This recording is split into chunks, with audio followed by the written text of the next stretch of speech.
여러분 안녕하세요, 롱장입니다. 오늘 현장에 나와 있고요. 오늘은 이제 매도하려고 나와 있습니다. 매도가 된 게 아니고요. 전화로 여러 차례 조율을 했는데 이제 매수 희망자와 어떤 조건이 맞지가 않아서 오늘 만나서 얘기를 하고 이해관계가 서로 맞으면은 계약을 할 거고, 그게 아니면 못 하게 됩니다. 이게 제가 이 계약뿐만 아니라 최근 와서 많이 느끼는 건데요. 요새 어떤 특징이 있냐면 정말 계약이 개별성이 강한 것 같아요.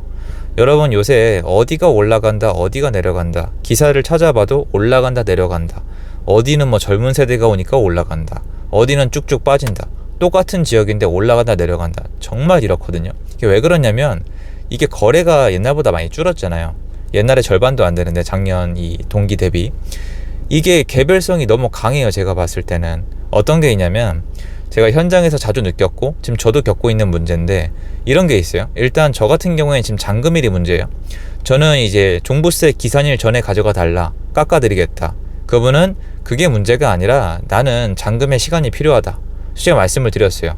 그러면은 등기부터 가져가셔라, 소유권부터 가져가시고 내가 서류를 해놓을 테니까 내 비용을 대서 그 다음에 소유권 다음에 잔금을 주셔라. 그러면 가격을 똑같이 할인해 드리겠다. 근데 또 싫으시대요. 그래서 부동산을 통해서 온 연락이 난 이런 거 잘 이해를 못해서 지금 결정을 못 내리겠다는데, 이게 아니에요. 해보시면 알겠지만 다 이해하니까 살라고 하는 거고 전부 다 돈에 관련된 거고 뭔가 이분이 지금 사유가 있는 거예요. 근데 이게 밖에 나오시면 이것뿐만이 문제가 아니라 보시면 전세가 껴있는 매물도 있거든요. 전세가 껴있는 매물은 3단 가격이에요. 제일 싼 거, 그러니까 임대사업자 꼬박꼬박 지킨 거, 그리고 임대차 갱신권 때문에 집주인이랑 적정이 이제 약간 협의한 거, 그 다음에 지금 시세대로 바짝 놓은 거, 3단계요. 이 가격에 따라서 매매가도 달라요. 그리고 어떤 곳은 입주가 가능해야 최고가를 찍을 수가 있어요. 근데 또 어떤 곳은 전세가 안 나가다 보니까 집을 사놓으라는 분들이 전세가가 높게 맞춰진 걸 좋아해요. 또 어떤 것은 집주인이 살다가 전세로 전환하면서 제일 높게 받는 걸 또 좋아해요. 그러니까 이런 식으로 개별성이 너무너무 강해요. 인테리어를 하고 싶어도 인테리어 일정이 밀려있고 집을 비울 수가 없기 때문에 어떤 단지는 인테리어 해놓은 게 유난히 비싸게 팔립니다.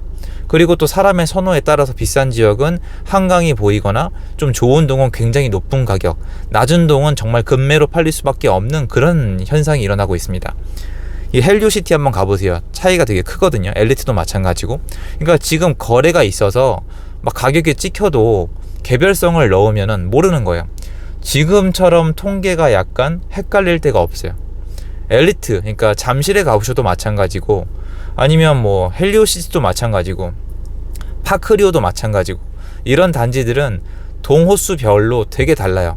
여러분 이제 우리가 확인이 안 되잖아요. 이게 전세가 껴져 있는 건지, 전세가 얼마에 껴져 있는 건지, 입주가 가능한 건지, 입주할 때 인테리어 기간이 보장이 되는지, 인테리어가 이미 되어 있는 건지, 한강이 보이는 동인지, 여기랑 가까운 동인지, 층이 좋은지, 서양인지 동양인지 남양인지 아무것도 모르시고 살라는 사람이 부동산을 잘 아는지 잘 모르는지, 얘가 대출이 나오는지 안 나오는지, 잔금일을 언제까지 맞춰주기로 했는지, 심지어 예를 들어서 요새 잔금을 한 달 이내에 해주면 되게 싸게 주고 잔금을 6개월 이후로 하면 되게 약간 비싼 가격을 주는 분도 계세요. 그러니까 개별성이 너무 강해요.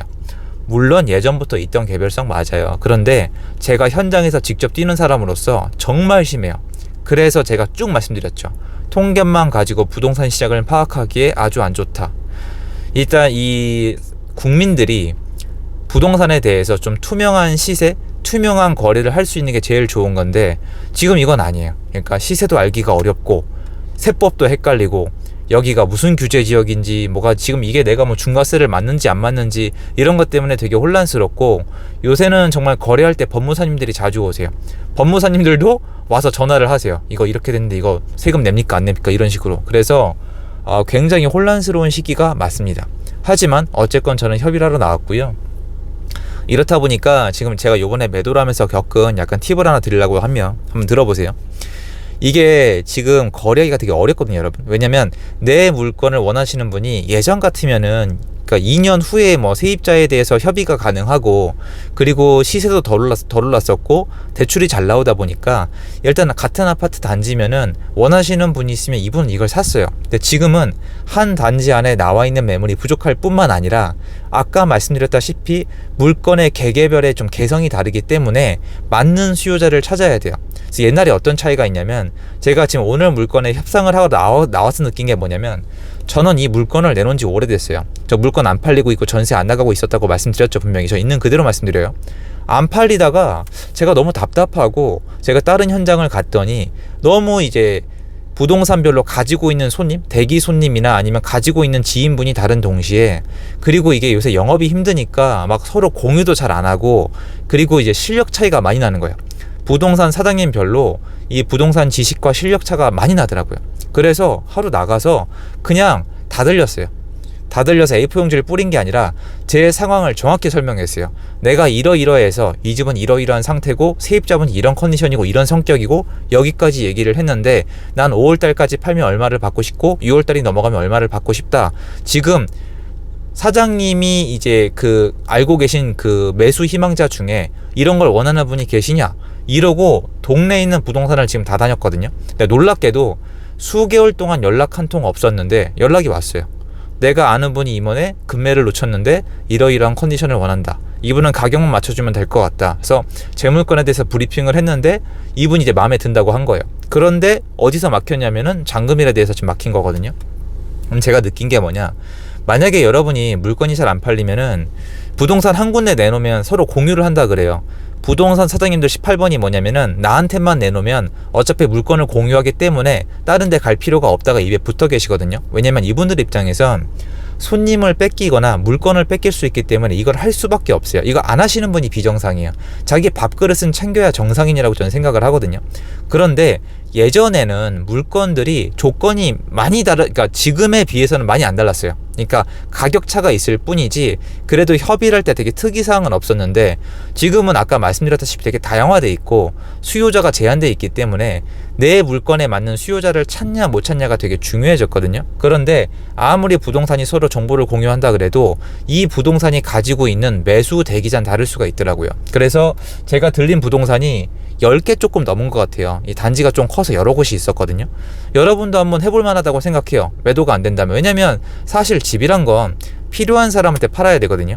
그리고 예전에 어떤 게 있었냐면, 예전에는 이게 아무래도 지금에 비해서 다주택자가 많았잖아요.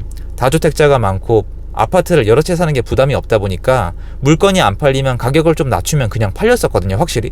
근데 요새는 그게 아니에요. 가격만 낮춘다고 팔리는 게 아니에요. 그러니까 왜냐면 이 단지에 지금 사고 싶어하는 사람의 실거주 수요자, 아니면 집을 미리 사놓는 사람이라면 조건이 다 맞아야 돼요. 잔금일이나 대출 알아보는 거나. 그러니까 특이하게 좀 길어질 수가 있겠죠. 그러니까 제가 봤을 땐 내가 가진 아파트나 내가 가진 집을 사줄 사람을 내가 좀 찾아 나서야 돼요. 물론 부동산 한 군데 내놨는데 이분이 뭐 능력이 좋거나 공유를 했는데 운이 좋아서 손님이 맞춰지면 땡이에요. 왜냐면 팔리는 것도 있긴 한데 비싼 값은 못 받아요. 그러니까 예전에 비해서는 아파트를 더 깎아야 팔 수가 있어요. 많이 올라간 데다가 다주택자들이 들어오지 못하면서 약간 원활한 거래가 안 되고 있습니다. 참 신기한 게, 여러분, 이 와중에 또 신고가를 찍거든요.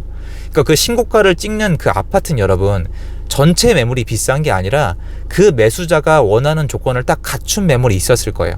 그게 아니면 이 혼란스러운 통계를 다 말하기 어렵다고 생각을 해요. 왜 그러냐면 서울의 거래가 4,5천 건씩 되다가 지금 1,000건인데도 신고가를 찍고 있거든요. 이거 팩트예요, 여러분. 신고가 계속 찍어요, 지금.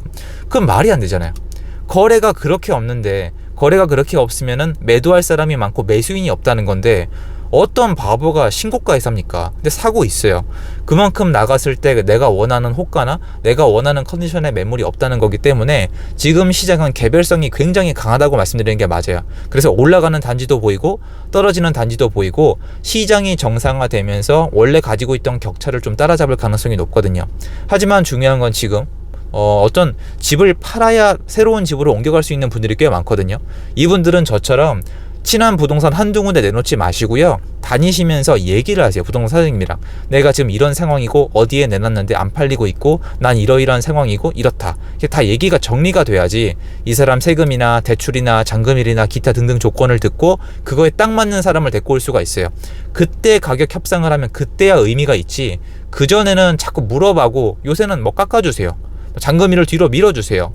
아니면 뭐 여러 가지 제한만 해요. 사겠다는 게 아니라 이거저거 제한만 하다 끝나더라고요. 굉장히 스트레스 받거든요. 그러니까 여러분이 그런 스트레스를 받고 지금 집을 팔고 새로운 집을 사야 된다면은 이런 방법을 한번 써보세요.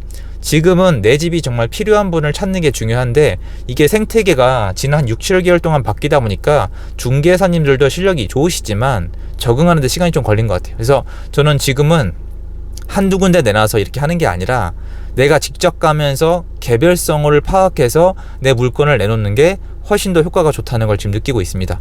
그래서 저는 아직 약속 시간은 안 됐는데 오늘 가서 협의를 해보고 좋은 결과가 있었으면 좋겠는데 아니어도 어쩔 수 없습니다. 원래 제가 계획했던 건 이게 아닌데 많이 좀 착오가 생기고 있어요. 저도 시장에 대해서 새로 배우고 있는데 여러분들 요거 좀 참고하셔서 좀 이거 부동산 거래하시거나 아니면 구하시는데 도움이 좀 되셨으면 좋겠습니다. 감사드리고요. 좋은 하루 되십시오.